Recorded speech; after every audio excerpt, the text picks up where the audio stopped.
Hello students, welcome to magnet brains. This is Anamika Singh. कैसे हैं आप सभी?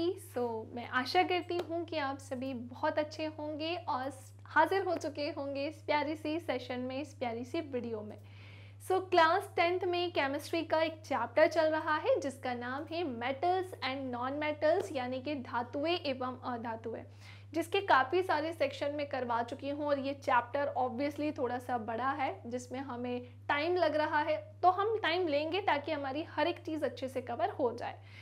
आज मैंने नया एक टॉपिक लिया है जिसका नाम है धातुएं एवं अधातुएं कैसे अभिक्रियाएं करती हैं। दोनों को लेकर ही मैं बात करूंगी कि ये दोनों अभिक्रियाएं कैसे करती हैं। काफ़ी मज़ा आने वाला है। सेशन को पूरा एंड तक ज़रूर से ज़रूर देखिएगा। इसी के साथ जो बच्चे न्यू जुड़े हैं हमारे इस चैनल पर, सबसे पहले मैं उन्हें थोड़ी सी जानकारी देना चाहती हूँ हमारे इस प्यारे से चैनल के बारे में। बहुत ध्यान से सुनिएगा बेटा। यदि आप क्लास 6 से लेकर 12th में किसी भी क्लास में हैं तो magnet brains Hindi medium channel पर बेटा आप अपने सब्जेक्ट की क्लासेस अटेंड कर सकते हैं। किसी भी क्लास को देखने के लिए बेटा आपको कोई कोर्स बिल्कुल भी परचेस नहीं करना है और ना ही किसी तरह की कोई पेमेंट करनी है, क्योंकि मैग्नेट ब्रेन्स प्रोवाइड कराता है क्वालिटी एजुकेशन, वो भी बिल्कुल फ्री ऑफ कॉस्ट। इसी के साथ मैं आपको बताना चाहती हूँ कि हम 5 स्टेट बोर्ड्स कवर कराते हैं, जैसे UP board, Bihar board, MP board, Rajasthan board, Delhi board. और जितनी भी चीज़ें हम कवर कराते हैं वो सब अरेंज फॉर्मेट में होती है, जहाँ बेसिक से लेकर एडवांस लेवल हम लेकर चलते हैं एंड आपके सारे डाउट्स करते हैं सॉल्व। अब बात ये आती है कि जैसे मैं आपको जितनी भी चीज़ें पढ़ा रही हूँ, स्टूडेंट्स बोलते हैं ना कि मैम आपके नोट्स कहाँ से मिलेंगे, आप जो पढ़ा रहे हो वो पूरा कंटेंट कहाँ से मिलेगा। बेटा जो मैं चीज़ें आपको पढ़ा रही हूँ वो सभी के नोट्स की लिंक आपको नीचे मिल जाएगी डिस्क्रिप्शन बॉक्स में। वहाँ से आप ई नोट्स और ई बुक दोनों ही चीज़ें अच्छे से डाउनलोड कर सकते हैं। साथ ही साथ कुछ बच्चों के और भी कमेंट्स मुझे मिलते हैं कि मैम आप हमें जो पढ़ा रहे हो वो इंग्लिश में पढ़ाइए पूरा। बेटा ये हिंदी मीडियम चैनल है, हमारा इंग्लिश मीडियम चैनल अलग है, जहाँ केजी से लेकर क्लास 12 तक की क्लासेस हम अवेलेबल कराते हैं, प्रोवाइड कराते हैं। यदि आप इंग्लिश में पढ़ना चाहते हैं तो वहाँ जाकर अपनी स्टडी कर सकते हैं। ओके, स्टार्ट करते हैं आज के इस सेशन को, जहाँ सबसे पहले अगेन मैं बता दूँ धातुएं एवं अधातुएं कैसे अभिक्रिया करती हैं। इसको ये तब समझ में आएगा जब इसके पहले के सेशंस आपके क्लियर होंगे, क्योंकि इसके पहले के सेशंस कहीं ना कहीं इसका बेस तो है, और अगर आपका बेस स्ट्रांग नहीं होगा ना बेटा तो ऑब्वियसली इसके बाद की चीज़ें समझना थोड़ा सा डिफिकल्ट हो जाएगा। तो एक रिक्वेस्ट है कि प्लीज़ थोड़ा सा वहाँ पर चीज़ों को समझिएगा। चलिए अब आगे आते हैं। बात ऐसी है कि हम जानते हैं कि संयोजकता कोश पूर्ण होने के कारण उत्कृष्ट गैसों की रासायनिक अभिक्रियाएं बहुत कम होती हैं, और इसीलिए हम तत्वों की अभिक्रियाशीलता को संयोजकता कोश को पूर्ण करने की प्रवृत्ति के रूप में समझ सकते हैं। आप केवल अभी इसे सुनो, आपको कुछ भी समझ में नहीं आने वाला क्योंकि अभी कुछ पढ़ाया ही नहीं है। उत्कृष्ट गैसों एवं कुछ धातुओं तथा अधातुओं के इलेक्ट्रॉनिक विन्यास पर ध्यान दीजिए। ठीक है, हम सभी के इलेक्ट्रॉनिक विन्यास पर ध्यान देते हैं। ये कुछ भी अभी मैं आपको एक्सप्लेन नहीं कर रही हूँ, क्योंकि इसके लिए आपको हर एक चीज़ को पहले तो पूरा लिख कर बेटा समझना होगा। ठीक है, तो पहले तो मैं आपको इस वाले अच्छे से पूरी चीज़ों को एक्सप्लेन कर देती हूँ, देन मैं वहाँ पर जाऊँगी, एक ब्लैंक स्लाइड से आपको चीज़ें बताऊँगी, है ना।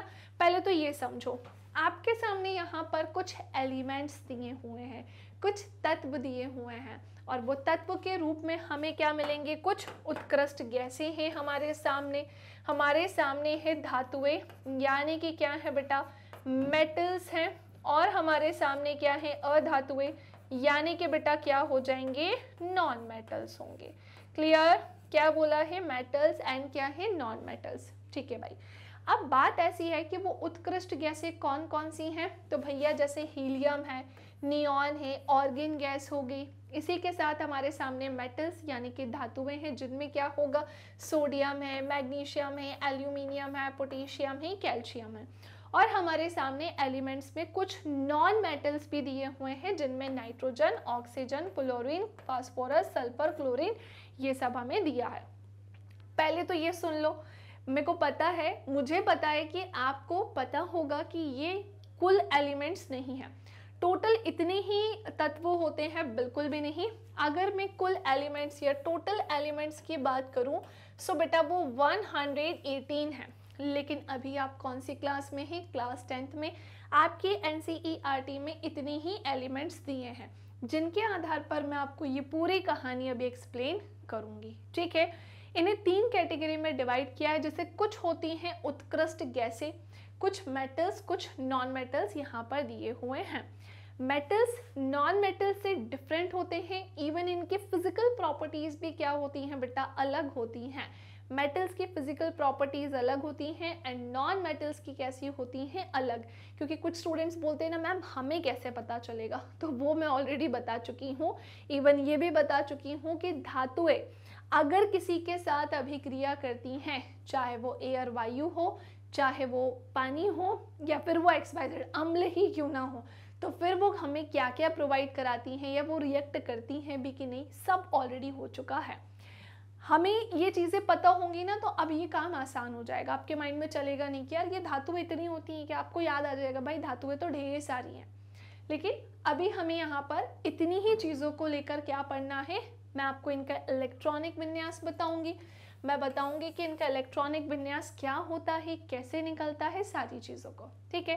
पहले तो सुनो, अब होता क्या है बेटा, कोई भी सब्सटेंस या कोई भी पदार्थ किससे मिलकर बना होता है? एक एटम से, या हिंदी में जैसे हम परमाणु कहते हैं। फॉर एग्जाम्पल हमारे आसपास कितनी सारी चीज़ें हैं, वो सब किससे मिलकर बनी है?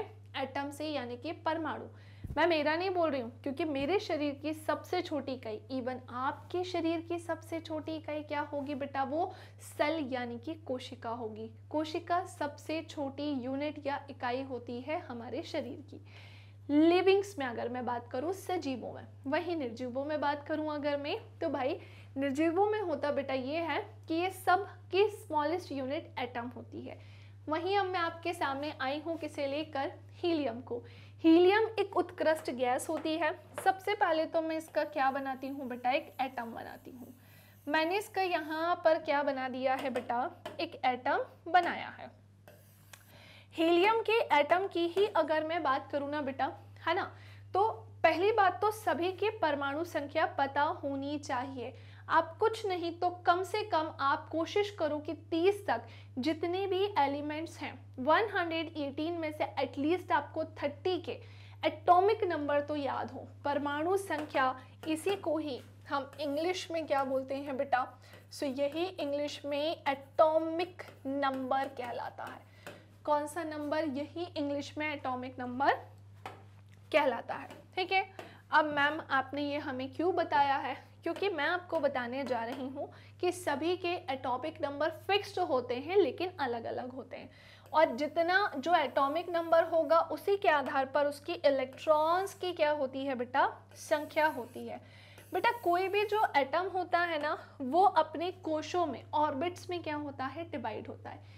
ये न्यूक्लियस है, नाभिक है, और ये क्या है? इनके ऑर्बिट्स हैं। क्लास 9th में ये हमने पढ़ा हुआ है। नहीं ध्यान आ रहा है तो मैं वापस से बता देती हूँ।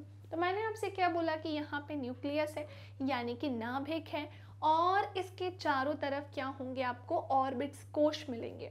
इन कोशों के ना नाम होते हैं। क्या होते हैं? जैसे कि ये के कोश हो गया नाभिक के ठीक बाहर, ये एल हो गया, एम हो गया, ऐसे ही एन, एल, जैसे कि के, एल, एम, एन, ओ, पी, ऐसे करके ये चलता है, ठीक है ना। यहाँ पे आपको 4 ही तरीके के कोश दिख रहे होंगे, बट 4 से ज़्यादा होते हैं। तो हमने क्या देखा कि ठीक है, एक एटम का स्ट्रक्चर मैम ने आपको बता दिया, और मैंने क्या बताया कि ये अपने ऑर्बिट्स में, कोशों में विभक्त होते हैं। एंड वेरी इंपॉर्टेंट, यहाँ पर नाभिक के अंदर प्रोटॉन और क्या होते हैं? न्यूट्रॉन। और बेटा जो इलेक्ट्रॉन होते हैं ना, वो अपने बाह्य कक्षा में क्या लगा रहे होते हैं? चक्कर लगा रहे होते हैं। ये कहानी डन, ठीक है। सो बात कुछ ऐसी है कि अगर मैं आपसे बोलूं कि ठीक है, एक हम किसका एटम लेते हैं बेटा? हीलियम का। तो हीलियम का एटम ऐसा नहीं होगा, क्यों? क्योंकि इसमें जो इलेक्ट्रॉन्स है ना, वो टोटल 2 ही होंगे, क्योंकि इसकी परमाणु संख्या 2 है। परमाणु संख्या 2 है, इसका मतलब इलेक्ट्रॉन भी कितने होंगे? 2 होंगे। यानी कि इसके जो प्रोटॉन होंगे वो भी कितने होंगे? 2 होंगे। तो हमने क्या देखा, यहाँ पर इसके 2 क्या बैठा दिए मैंने? इलेक्ट्रॉन। ये किसका एटम बनाया है मैंने? तो मैंने हीलियम का बनाया है। इसका इलेक्ट्रॉनिक विन्यास क्या होगा? ऑब्वियसली के एल एम एन तक ये नहीं जाएगा, ये केवल के तक रहेगा। क्यों? क्योंकि उसमें केवल 2 ही क्या होते हैं, इलेक्ट्रॉन होते हैं। सभी कोशों में इलेक्ट्रॉन की संख्या कंप्लीट होती है, फिक्स्ड होती है। जैसे कि पहले वाले में 2 होगी, फिर जब आगे आएंगे तो इसे अपना अष्टक को कंप्लीट करने के लिए 8 इलेक्ट्रॉन चाहिए होंगे। तो मैंने आपको अभी हीलियम का बताया। अब मैं आती हूँ नियॉन की तरफ। तो मैंने क्या किया, नियॉन का हमने क्या देखा कि भैया इसका एटॉमिक नंबर कितना है चंगू मंगू, सो वो है 10। तो इलेक्ट्रॉन भी कितने होंगे बेटा, 10। और बेटा प्रोटॉन भी कितने होंगे, 10 ही होंगे। ठीक है, तो अब 10 में से मैंने क्या किया है, 2 को तो चलो बैठा दिया। मैंने क्या किया भाई, 10 में से 2 को तो यहाँ पर बैठा दिया है। अब मुझे कितने और बैठाने हैं, 8 और बैठाने हैं। ये मेरा के कोश था, अब मेरा एल कोश होगा, जिसमें मैं 8 ही इलेक्ट्रॉन बैठा सकती हूँ, 8 से ज़्यादा नहीं। तो मैंने यहाँ पर क्या किया है, 8 इलेक्ट्रॉन को बैठा दिया, 4 यहाँ और मैंने 4 यहाँ पर इसे क्या किया है बेटा, बैठा दिया। तो ये किसका स्ट्रक्चर, किसका एटम बन गया है, तो ये बन गया है नियॉन का। डन, कोई कंफ्यूजन? अब इसका इलेक्ट्रॉनिक विन्यास क्या होगा, तो हम इसे ऐसे लिखेंगे, ये 2 और 8 ऐसे करके इसका इलेक्ट्रॉनिक विन्यास लिखाएगा। चलो और का जानते हैं, जैसे ऑर्गन का देखें। ठीक है, ऑर्गन का देखते हैं। इसके लिए अब मुझे क्या करना होगा, एक और इसका क्या बनाना होगा बेटा, ऑर्बिट बनाना होगा। इसके लिए मुझे इसका क्या करना होगा, इसके लिए मुझे इसका एक और ऑर्बिट बनाना होगा। ओके, और इसी के साथ मैं इसे क्या करूँगी, थोड़ा सा साइड में लेके चलूँगी। अब हमने क्या देखा कि भाई इसमें कितने परमाणु संख्या इसकी कितनी है, तो हमने देखा कि इसकी जो परमाणु संख्या है ना, वो कितनी है बेटा, 18 है। राइट, ऑर्गन की परमाणु संख्या 18 है, दैट मीन्स इलेक्ट्रॉन भी 18 होंगे और प्रोटॉन भी 18 होंगे। तो इलेक्ट्रॉन यहाँ पर 10 बैठे ही हुए हैं, 2 अंदर 8 बाहर। के कोश में 2, एल कोश में 8। के एल के बाद क्या आता है, एम। अब हमें यहाँ पर कितने इलेक्ट्रॉन बैठाने हैं, ऑब्वियसली 10 हो चुके हैं, यानी कि हमें कितने बैठाने होंगे, 8 और बैठाने होंगे। बैठा दो, 8 से ज़्यादा तो तुम बैठा भी नहीं सकते। तो 1 2 3 4 5 6 7 8। ठीक है, अब यहाँ पर इलेक्ट्रॉन टोटल कितने हो जाएंगे, 18, है ना, जो कि मैंने इस तरह से अरेंज कर दिए, बैठा दिए। इसका इलेक्ट्रॉनिक विन्यास कैसे लिखोगे, के एल एम, तो ये 2 होगा, ये 8 होगा और ये 8 होगा, जैसे कि वहाँ पर दिया है। ऐसे करके बेटा सभी के साथ आपको करना है, और इसका इलेक्ट्रॉनिक विन्यास इसके इलेक्ट्रॉन की संख्या, इसके परमाणु नंबर के आधार पर ही आप बता सकते हो। ओके, तो ये थी कहानी जो मैंने आपको बताई है। चलो ये तो तुम्हें समझ में आ गया। अब इंडिविजुअली सबका बताने की ज़रूरत नहीं है। अच्छा, एक मैं वो बताती हूँ जहाँ इलेक्ट्रॉन कम होंगे। फॉर एग्जाम्पल हम इसे लेते हैं, एल्यूमिनियम को लेते हैं। एल्यूमिनियम का एटम बनाती हूँ पहले तो मैं। सो हमने लिया है एल्यूमिनियम का एक एटम।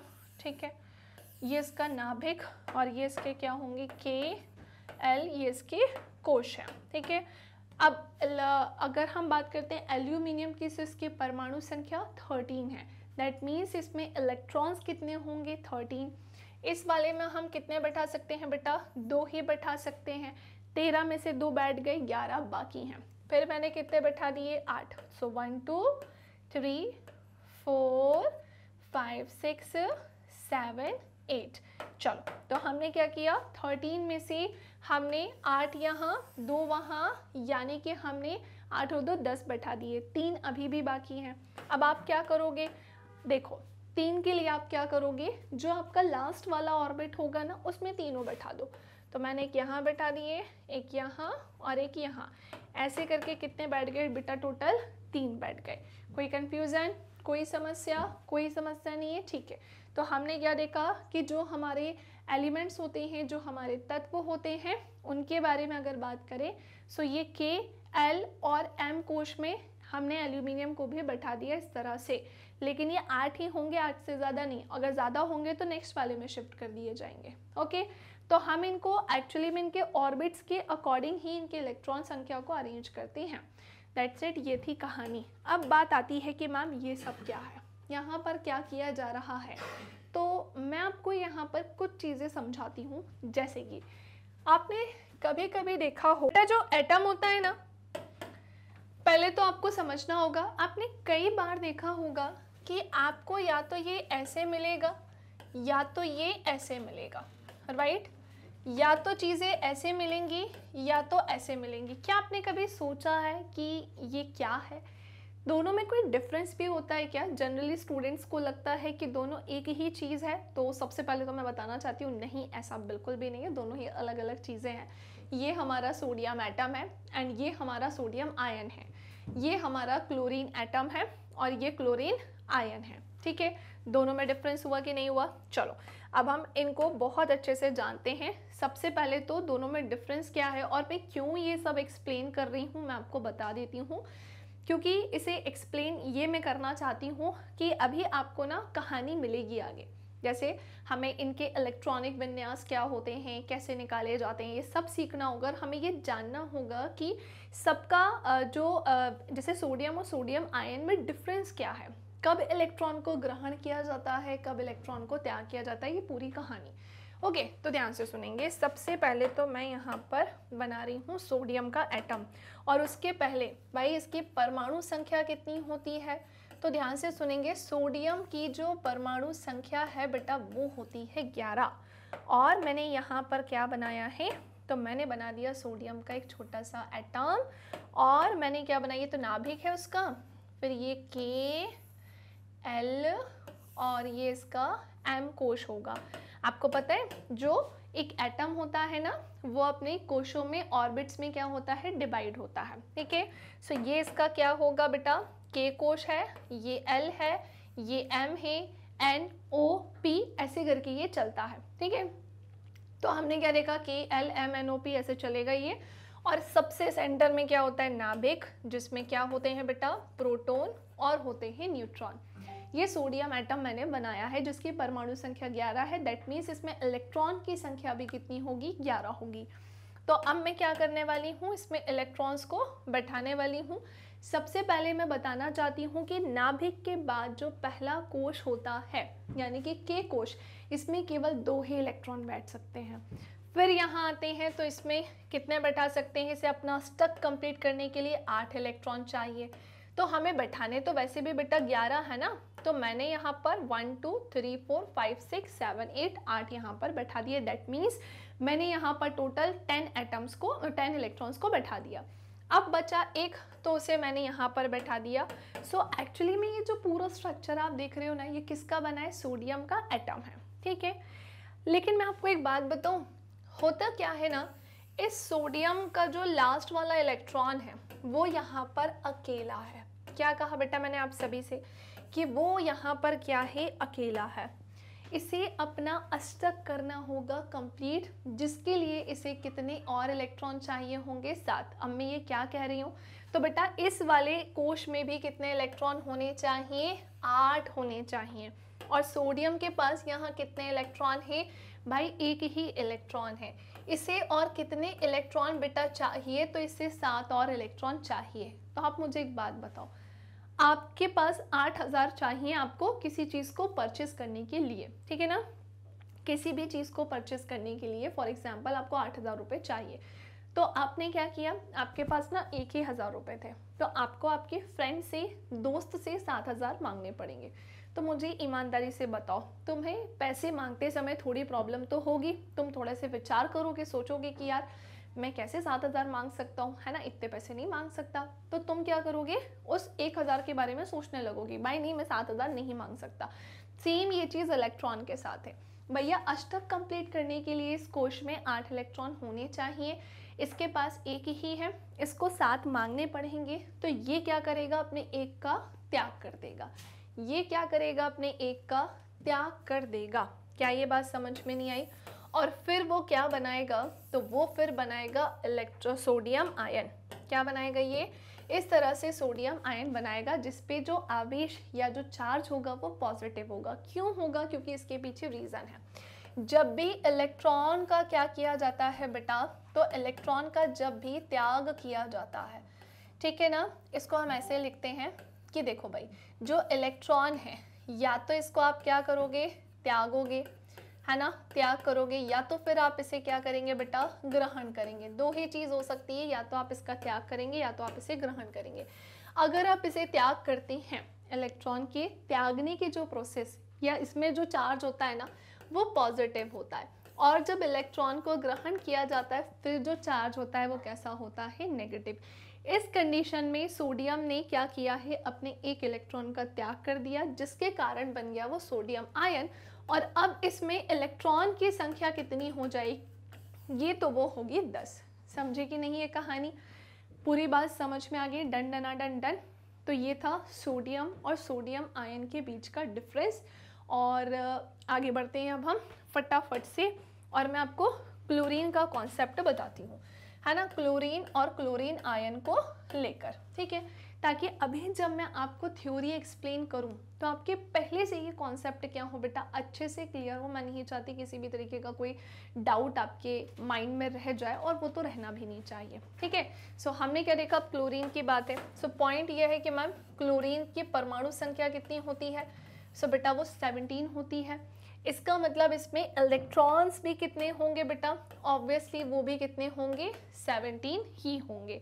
तो अब हम क्या करेंगे, इसका एटम बनाते हैं, ठीक है। तो मैंने इसका बनाया पहले तो न्यूक्लियस, नाभिक, और मैंने इसमें क्या बना दिए, इसके कोश, K, L, और क्या बना दिया, M कोश बना दिया, ठीक है। फिर मैंने आपसे क्या बोला कि अब मैं इसमें इलेक्ट्रॉन्स को बैठाऊंगी, कैसे, इस वाले हमें बैठाने कितने हैं बेटा, ध्यान से सुन लो, हमें बैठाने हैं 17 इलेक्ट्रॉन। और मैं कितने इलेक्ट्रॉन बैठा रही हूँ इसमें, सबसे पहले मैंने यहाँ बैठा दिए 2 इलेक्ट्रॉन, फिर मैंने बैठा दिए यहाँ पर 8 इलेक्ट्रॉन, है ना, फिर मैंने यहाँ कितने इलेक्ट्रॉन बैठा दिए बेटा, 8, ठीक है। और फिर मैंने यहाँ पर देखो 17 बैठाने थे, 2 हो गए, 8 हो गए, टोटल कितने हो गए भाई, 2 और 8 तो 10 हो गए। अभी कितने बाकी हैं, 7 और बाकी हैं, तो 1 2 3 4 5 6 7। अब हमने क्या देखा कि अभी एक इलेक्ट्रॉन इसके पास इसका अष्टक कंप्लीट करने के लिए अधूरा है, ये इनकम्प्लीट है। अब बात आती है कि मैम अब क्या करेंगे, तो रुको मैं आपको बताती हूँ। अब फिर एक स्टोरी सुनाती हूँ, जैसे कि जस्ट अभी मैंने आपको एक स्टोरी सुनाई, वैसे ही एक स्टोरी और मैं आपको सुनाती हूँ, और मैं आपको बताती हूँ कि आपके पास 8,000 रुपये की आपको ज़रूरत है, ठीक है ना, और आपके पास 7,000 रुपये हैं, तो और आपको क्या करना है, 1,000 रुपये ऑब्वियसली किसी से लेकर फिर आप अपना काम करोगे, ठीक है। 8,000 रुपये चाहिए थे, 7,000 हैं आपके पास, 1,000 किसी से लेकर आप अपना काम करोगे। तो अब होगा क्या भाई, क्या हम किसी से 1,000 मांग सकते हैं क्या, 7,000 की तुलना में हाँ 1,000 किसी से मांग के बाद में रिटर्न कर देंगे, तो वो थोड़ा सा आसान होगा। ऐसे ही यहाँ पर है, इसे अपना अष्टक कंप्लीट करने के लिए बेटा कितने इलेक्ट्रॉन चाहिए, तो हमें पता चला भाई इसे चाहिए 8 इलेक्ट्रॉन, इसके पास है कितने, 7, ये कितने ग्रहण कर लेगा, ऑब्वियसली 1, तो इसके पास नंबर ऑफ इलेक्ट्रॉन सब कितने हो जाएंगे बेटा, 17 के प्लेस पर क्या हो जाएंगे, 18, और ये क्या बन जाएगा, क्लोरीन आयन बना देगा। यहाँ पर इलेक्ट्रॉन 17 के प्लेस पर 18 हो जाएंगे, और इसने क्या बनाया, क्लोरीन आयन बनाया, और चार्ज कौन सा है, सो वो ऋण आवेशित होगा, क्योंकि इसने इलेक्ट्रॉन को ग्रहण किया है। जब भी इलेक्ट्रॉन को ग्रहण किया जाता है तो चार्ज या आवेश हमेशा कौन सा आता है बेटा, तो वो आता है हमेशा नेगेटिव। ओके, तो ये कुछ कॉन्सेप्ट थे, है ना, और इसके नाम में क्या होता है, प्रोटॉन और न्यूट्रॉन होता है, इस बात का ध्यान रखना। और इस तरीके की एक कॉन्सेप्ट अब हमारी हेल्प होगी इससे, है ना। जैसे आगे अब हम जानेंगे कि भाई कैसे सोडियम और क्लोरीन ने आपस में मिलकर क्या बनाया, सोडियम क्लोराइड बनाया, ठीक है। तो ये थी कहानी जो मैंने आपको अभी समझाई है, ये थी वो पूरी बात जो अभी हमने जानी है। और इसके आधार पर बेटा क्या होगा, देखो इसके आधार पर होगा ये कि हमने ये जान लिया अच्छे से, मैंने आपको अभी पढ़ाया, अब आपको ये पूरा जो है अच्छे से समझ में आएगा। तो इस पूरे सेक्शन में, इस पूरे पार्ट में, तो ये तो मैंने आपको समझा दिया था, है ना। सारणी 3.3 में, जो कि ये रही हमारी सारणी, इसकी बात चल रही है, इसमें हम देख सकते हैं कि सोडियम परमाणु के बाह्यतम कोश में केवल एक ही इलेक्ट्रॉन है। जी हाँ, बिल्कुल सही कहा है, हमारा सोडियम का एटम ये रहा, बाह्य कोश में एम वाले में एक ही इलेक्ट्रॉन था। अभी मैंने आपको ये चीज़ बताई थी, है ना। फिर हमसे क्या बोला गया है कि यदि यह अपनी एम कोश से एक इलेक्ट्रॉन को त्याग कर दे, उसका सेक्रीफाइस कर दे, तब एल कोश इसका बाह्यतम कोश बन जाएगा। बिल्कुल सही बोला है कि अगर एक का ये त्याग कर देगा तो इसका बाह्यतम कोश ऑब्वियसली क्या हो जाएगा, तो इसका बाह्यतम कोश एल कोश ही हो जाएगा। ठीक है, हमने ये भी मान लिया, हमने ये भी जान लिया। जिसमें स्थायी अष्टक उपस्थित होते हैं जो कि अपने कंप्लीट होने चाहिए। इस परमाणु के नाभिक में 11 प्रोटॉन है, लेकिन इलेक्ट्रॉनों की संख्या 10 होने के कारण इसमें धन आवेश की अधिकतम आवश्यकता होती है। समझे कि नहीं? हमने क्या देखा, इस परमाणु के नाभिक में 11 प्रोटॉन हैं। कितने प्रोटॉन हैं? 11 प्रोटॉन हैं, लेकिन इलेक्ट्रॉनों की संख्या 10 होने के कारण इसमें धन आवेश की अधिकतम आवश्यकता होती है तथा ये सोडियम धनायन प्रदान करती है। क्लियर? इसमें सोडियम का क्या होगा? धनायन होगा। दूसरी ओर क्लोरीन के बाह्यतम कोश में 7 इलेक्ट्रॉन होते हैं तथा अष्टक पूर्ण होने के लिए इसे 1 इलेक्ट्रॉन की आवश्यकता होती है। कितने इलेक्ट्रॉन की आवश्यकता होती है? 1 इलेक्ट्रॉन की आवश्यकता होती है। अब हमने क्या देखा, ये पूरी कहानी समझ में आई। यदि सोडियम एवं क्लोरीन अभिक्रिया करे तो सोडियम द्वारा त्यागा गया एक इलेक्ट्रॉन क्लोरीन ग्रहण कर लेता है। तो हमने क्या देखा, बिल्कुल ये हमारा सोडियम हमारा एटम है, ये सोडियम क्या है? धनायन है। इसका इलेक्ट्रॉनिक विन्यास ये है, इसका इलेक्ट्रॉनिक विन्यास ये है। अब ये क्या करेगा भाई, अपनी एक का क्या कर दिया इसने, त्याग करने के बाद ये बचा। अब ये क्या करेगा, इसके पास टोटल 10 ही इलेक्ट्रॉन है। कितने इलेक्ट्रॉन हैं? 10 है। क्लोरीन के पास कितने हैं भैया? तो ये है 18। तो क्या करेगा, यदि सोडियम एवं क्लोरीन अभिक्रिया करें तो सोडियम द्वारा त्यागा गया एक इलेक्ट्रॉन क्लोरीन ग्रहण कर लेता है। कौन ग्रहण कर लेगा? इसने जो त्यागा है क्लोरीन, उसे ग्रहण कर लेगा। और जब ये इसको ग्रहण कर लेगा तो फिर क्या होगा, हमारा ये जो सोडियम था और ये क्लोरीन था, ये आपस में मिलकर क्या करेंगे, सोडियम क्लोराइड का निर्माण करेंगे, NaCl का निर्माण करेंगे। ठीक है, एक इलेक्ट्रॉन ग्रहण करके क्लोरीन परमाणु इकाई ऋण आवेश प्राप्त कर लेता है।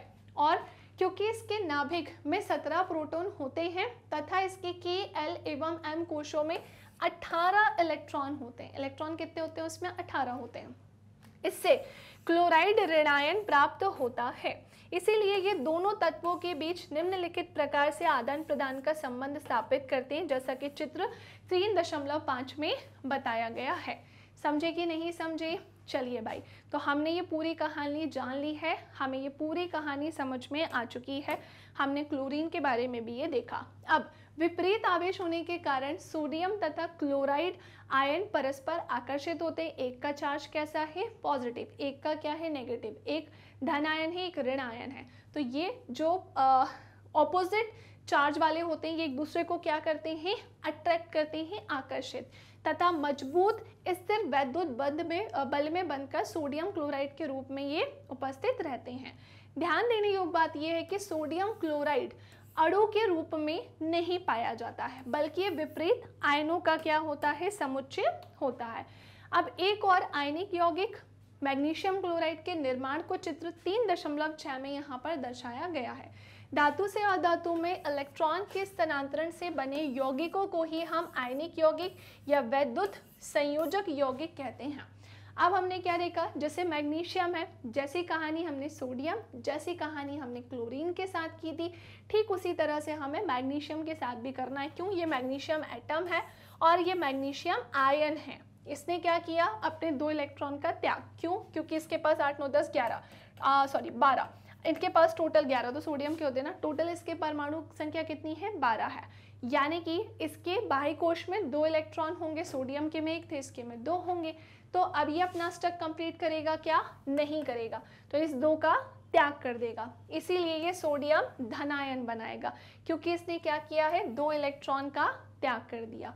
क्लोरीन ने भैया क्या किया है? तो इसने इलेक्ट्रॉन ग्रहण करने का काम करता है। ऑब्वियसली इसको 1 इलेक्ट्रॉन की आवश्यकता थी, इसने ले लिया। इसका कॉन्सेप्ट आपको पता ही है, तो ये क्लोराइड आयन बनाएगा।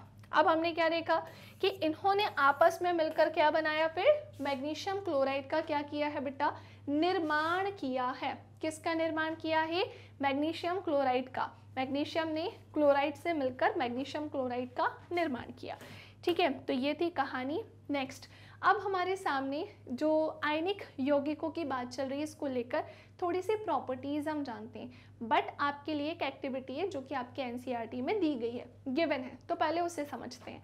सबसे पहले तो एक्टिविटी 3.13 हमसे क्या बोलती है, तो विज्ञान की प्रयोगशाला से सोडियम क्लोराइड, पोटेशियम आयोडाइड और बेरियम क्लोराइड या किसी अन्य लवण का नमूना लीजिए। तो आपसे क्या बोल रहे हैं, सोडियम क्लोराइड बोल रहे हैं, या फिर क्या बोल रहे हैं, पोटेशियम आयोडाइड हो जाएगा। ठीक है भाई, पोटेशियम आयोडाइड हो जाए, या फिर बेरियम क्लोराइड हो गया इसका, या फिर किसी अन्य लवण का नमूना लीजिए। ठीक है, इन लवणों की भौतिक अवस्था क्या होगी।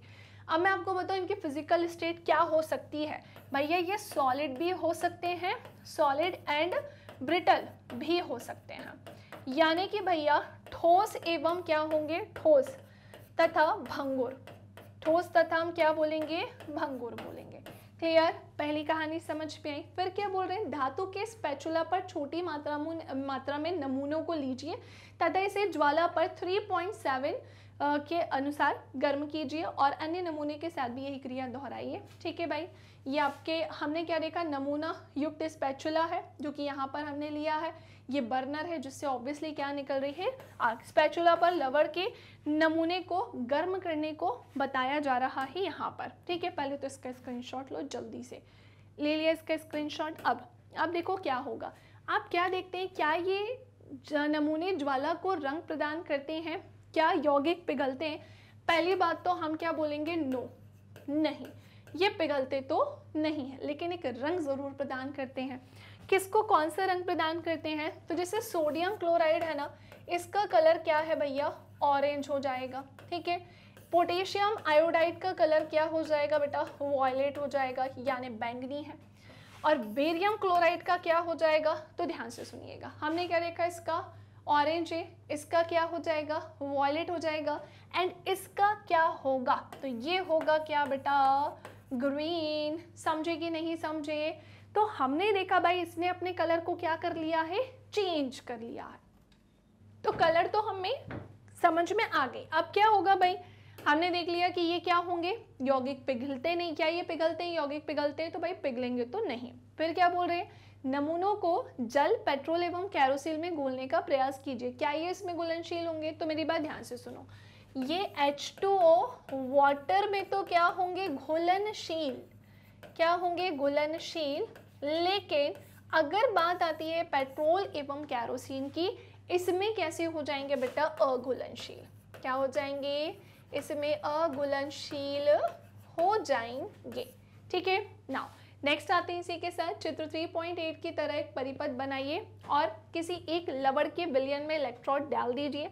आप क्या देखते हैं कि इसी प्रकार अन्य लवण नमूनों की भी जांच करनी और इन योगों की प्रकृति के संबंध में भी आप क्या निष्कर्ष निकालते हैं। ठीक है भाई, जैसा कि आपको यहाँ पर बताया, इलेक्ट्रोड्स का यहाँ पर यूज करा जा रहा है, धनायन ऋणायन और लवण के विलयन की चालकता की जांच की जा रही है ना, कि जो सॉल्ट सॉल्यूशन है वो इलेक्ट्रिसिटी कंडक्ट करवा पा रहा है या नहीं करवा पा रहा है। तो हमारे पास क्या है, यहाँ बैटरी और यहाँ पर बल्ब क्या करेगा, जलेगा। उस कंडीशन में ये है हमारे सामने स्विच, हमारे सामने एक प्रॉपर बीकर है, ये हमारे पास ग्रेफाइट की छड़ है और जांच वाला लवण विलयन है, यानी कि सॉल्ट सॉल्यूशन है।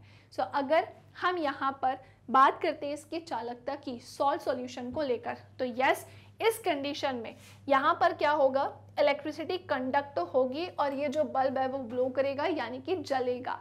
यानी कि हम क्या बोलेंगे कि जो सॉल्ट सॉल्यूशन है वो इलेक्ट्रिसिटी कंडक्ट कराएगा। ठीक है ना, क्या बोला हमने कि लवण विलयन, क्या बोला है, लवण विलयन क्या करेगा भाई, इलेक्ट्रिसिटी कंडक्ट कराएगा, है ना, यानी कि विद्युत का प्रवाह कराएगा। इन यौगिकों की प्रकृति के संबंध में आप क्या निष्कर्ष निकाल सकते हैं भैया, ये एक आयनिक यौगिक है। क्या है भैया, तो ये एक आयनिक यौगिक है, इनके बारे में हम यही बता सकते हैं। अब वे स्टूडेंट्स जो जानना चाहते हैं कि आयनिक कंपाउंड या फिर आयनिक यौगिक क्या होते हैं, तो इसे भी हम जानते हैं, पर यहाँ पर आपको सारे क्वेश्चन के आंसर मिल गए होंगे। कुछ आयनिक यौगिकों के गलनांक एवं क्वथनांक भी यहाँ पर दिए गए हैं, चलो उसे भी डिस्कस कर लेते हैं। जैसे आपके सामने एक यहाँ पर कुछ आयनिक यौगिक दिए हैं, जैसे NaCl है, LiCl हो जाएगा, लिथियम क्लोराइड है, यानी कि ये इतने सारे हमें क्या देकर रखे हैं, कुछ आयनिक यौगिक देकर रखे हैं, आयनिक कंपाउंड देकर रखे हैं, ठीक है। तो अब हमारे सामने इसके क्या है, गलनांक है। जैसे NaCl सोडियम क्लोराइड का गलनांक कितना होता है, तो वो 1074 होता है, 1074 होता है। इसका क्वथनांक 1686 होता है। वहीं अगर हम बात करते हैं LiCl की, लिथियम क्लोराइड की, तो ये 887 होता है और क्वथनांक 1600 होता है। वहीं अगर हम कैल्शियम क्लोराइड की बात करते हैं तो 1045 होता है और इसका क्वथनांक बेटा 1900 होता है। वहीं हम कैल्शियम ऑक्साइड की बात करते हैं तो 2850, ये इसका क्या है, गलनांक है और क्वथनांक 3120 होता है। और मैग्नीशियम क्लोराइड की बात करें तो इसका गलनांक 981 होता है और क्वथनांक 1685 होता है। इसे आपको लर्न करना है। एंड लास्ट आते हैं आयनिक कंपाउंड को लेकर, आयनिक यौगिक की प्रॉपर्टीज़ क्या क्या होती हैं, इसे हम जानते हैं। तो बहुत ध्यान से सुनिएगा बेटा। सबसे पहले तो इनके फिजिकल नेचर की बात करते हैं। किसको, इनके फिजिकल नेचर की बात करते हैं कि धन एवं ऋण आयनों के बीच इनमें मजबूत आकर्षण बल के कारण आयनिक यौगिक ठोस एवं थोड़े कैसे होते हैं, कठोर होते हैं। जैसे कि मैंने आपको बताया कि ये कैसे होते हैं भाई, सॉलिड भी होते हैं और कैसे होते हैं, तो इसी के साथ साथ ये ब्रिटल यानी कि भंगुर भी होते हैं। तो हमने क्या देखा, दो कहानी देखी थी। अब हमने क्या जाना कि भाई ठोस एवं हम इसे क्या बोल सकते हैं, कठोर होते हैं। ये सामान्यतः कैसे होते हैं, भंगुर होते हैं और दाब डालने पर ऑब्वियसली टुकड़ों में भी कन्वर्ट हो जाते हैं, मतलब इनके टुकड़े टुकड़े भी हो जाते हैं। सेकेंड है इनका गलनांक एवं क्वथनांक, यानी मेल्टिंग एवं क्या, बॉइलिंग पॉइंट। सो आयनिक यौगिकों का गलनांक एवं क्वथनांक बहुत अधिक होता है, काफ़ी ज़्यादा होता है, क्योंकि मजबूत अंतर आयनिक आकर्षण को तोड़ने के लिए ऊर्जा की पर्याप्त मात्रा की आवश्यकता होती है, ठीक है ना। इसीलिए इनका गलनांक और क्वथनांक कैसा होता है, हाई यानी कि उच्च। घुलनशीलता की बात करते हैं, सॉल्युबिलिटी की। सो वैद्युत संयोजक यौगिक सामान्यतः जल में घुलनशील तथा कैरोसिन, पेट्रोल आदि जैसे विलायकों में अविलय होते हैं। क्लियर। अभी हमने ये चीज़ जानी थी, हमें एक एक्टिविटी में क्वेश्चन पूछा था, हमने उसका आंसर दिया था। विद्युत चालिकता, किसी विलयन से विद्युत के चालन के लिए आवश्यक कणों की गतिशीलता आवश्यक होती है और आयनिक यौगिकों के जलीय विलयन में आयंस जो है वो उपस्थित होते हैं। और जब विलयन में विद्युत धारा प्रवाहित की जाती है तो ये आयन विपरीत इलेक्ट्रोडों की ओर गमन करने लगते हैं, है ना। That's it. हमारे ये कॉन्सेप्ट थे हमारे आयनिक कंपाउंड्स को लेकर, हमारे जो आयनिक यौगिक होते हैं उनको लेकर। ये इनकी क्या थी, फिजिकल प्रॉपर्टीज थी। यहाँ पर होती है ये कहानी खत्म। एंड में एक कहानी और आती है थोड़ी सी, है ना, थोड़ी सी, कि ठोस अवस्था में आयनिक यौगिक विद्युत का चालन नहीं करते। इस चीज़ को ध्यान से सुनेंगे, क्योंकि ठोस अवस्था में दृढ़ संरचना के कारण आयनों की गति संभव नहीं होती है। लेकिन आयनिक यौगिक गलित अवस्था में विद्युत का चालन करते हैं। किस अवस्था में, गलित में, क्योंकि गलित अवस्था में विपरीत आवेश वाले आयनों के मध्य स्थिर वैद्युत आकर्षण बल ऊष्मा के कारण कमजोर पड़ जाता है ना। इसलिए आयन स्वतंत्र रूप से गमन करते हैं एवं विद्युत का जो है वो चालन करते हैं, ठीक है। That's it. मेन प्रॉपर्टीज तो हमने इसकी पढ़ ली है और लास्ट में भी एक छोटी सी कहानी थी इसी से रिलेटेड जो हमने जानी। उम्मीद करती हूँ कि आज का सेशन आपको पसंद आया होगा। कमेंट सेक्शन में ज़रूर बताइएगा, इसे लाइक करना नहीं भूलिएगा, शेयर कीजिएगा अपने दोस्तों के साथ। साथ ही साथ मैग्नेट ब्रेन्स के अदर प्लेटफॉर्म्स भी हैं जहाँ पर आप मेरी क्लासेस ले सकते हैं, YT के साथ साथ एप्लीकेशन पर, वेबसाइट पर। अदर प्लेटफॉर्म्स क्या हैं, Facebook, Instagram, Twitter, Telegram, WhatsApp. E notes और ई बुक की लिंक कहाँ मिल जाएगी आपको, नीचे डिस्क्रिप्शन बॉक्स में। और ये है हमारे हिंदी इंग्लिश मीडियम के टॉप कोर्सेज जहाँ पर हम CBSE board, Delhi board, Bihar board, UP board, MP board, Rajasthan board, Vedic maths, crash course, spoken English, ये सब कुछ करवाते हैं कवर। सो मिलेंगे अब हम हमारे नेक्स्ट सेशन में, तब तक के लिए bye bye, take care, thank you class.